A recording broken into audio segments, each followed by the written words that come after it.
Salve! Oggi siamo ad Oriago, sulla riviera del Brenta e precisamente proprio accanto al canale. Ma guardate, è meravigliosa e diciamo che questa riviera del Brenta non ha mai perso il suo fascino, ma è così suggestiva come poteva essere secoli fa, non è cambiato quasi nulla.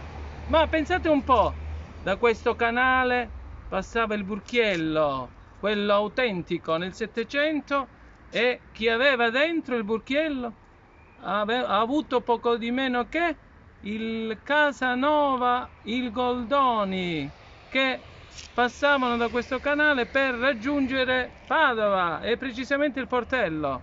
Il Burchiello partiva la notte, la sera, e si faceva questo percorso tutta la notte fino a Padova, sempre al portello. Veniva trainato poi dai cavalli che andavano dalle due strade adiacenti al canale.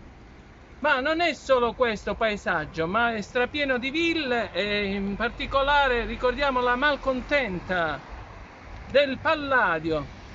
Ma tutte le altre ville sono altrettanto stupende. Arrivederci, ciao!